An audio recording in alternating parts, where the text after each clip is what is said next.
Hey y'all. After breakfast, Dusty's gonna do some yard work and try to prep some beds and smoke a pork butt.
All right.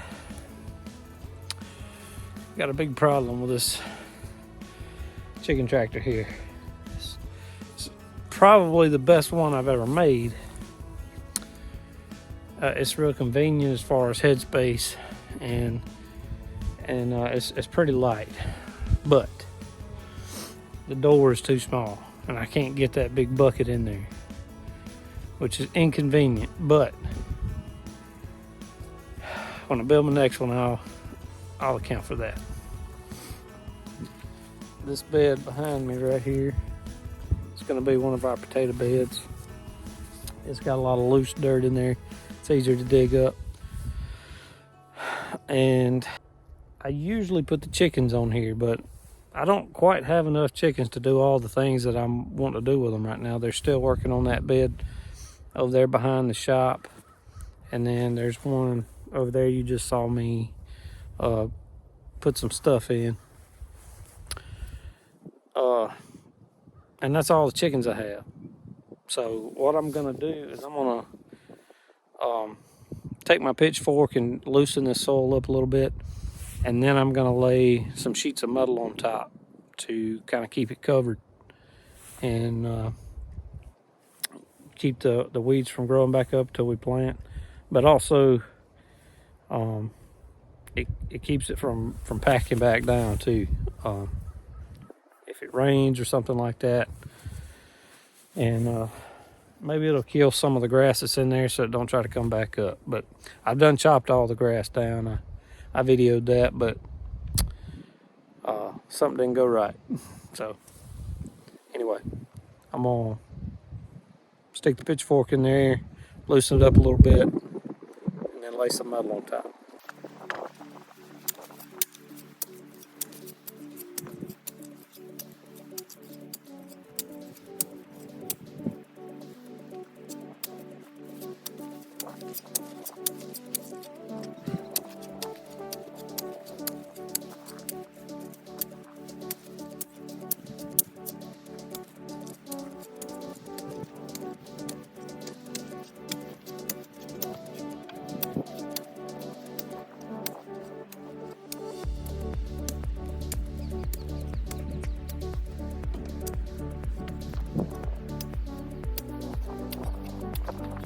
Y'all look at this soil. Look at that.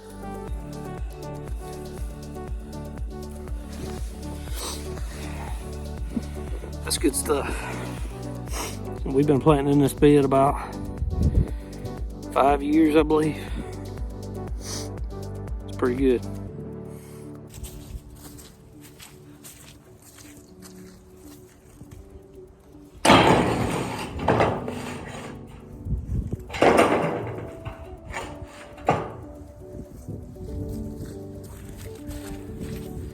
That ain't gonna work.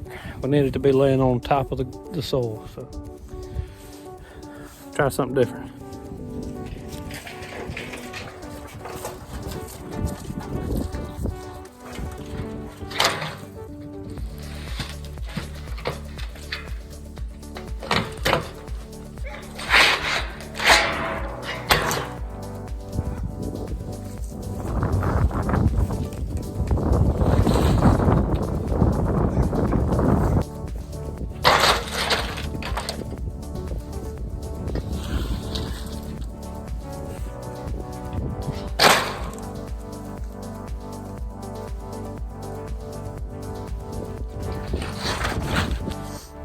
I believe that's gonna be a winner.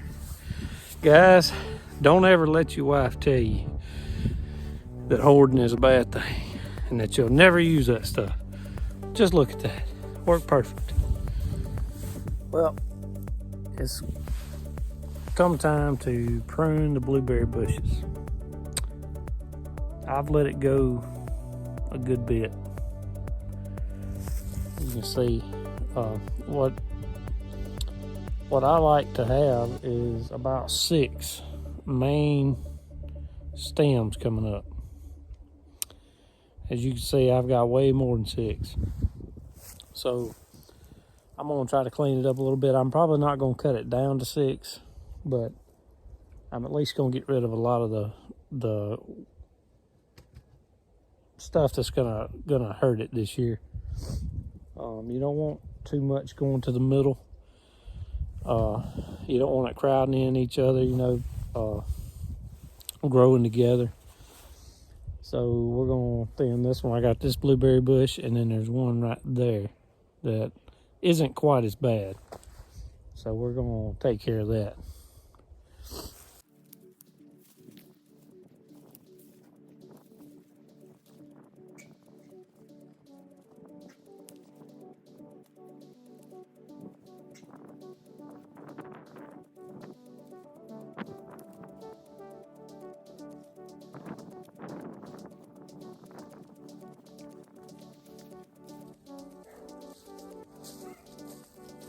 Also got a lot of greenbriers and other kind of vines growing up in here that'll start to choke some out. Take care of that. And I actually found a little bit of poison oak in there. So, if you're gonna do this, watch out for poison oak. Make sure you have some gloves on, like me.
All the berries come on the 1 year shoots, so you don't want to take too many of them out, but you don't want to have too many of these older shoots either, and you definitely don't want them crowding up on each other. And also you want to get all the dead stuff out. And I can't control these vines. I put cardboard under there a couple of years ago. I would chip it fairly often. I just can't keep these greenbriers out. I don't know what the deal is, but maybe this year we'll have plenty of blueberries. You never know. Mostly depends on the weather, and if we get a late freeze after it gets warm and then it freezes again, a lot of times we won't have a very good blueberry harvest. But off of these two bushes, I guess it was about 3 years ago, we got several 5-gallon bucketfuls of blueberries. And we like them. Obviously we can't eat that many. Well, there it is. Not quite as much as I need to do, but good enough for this year, I think. It's a lot better than it was, that's for sure. Got a lot of stuff to clean up.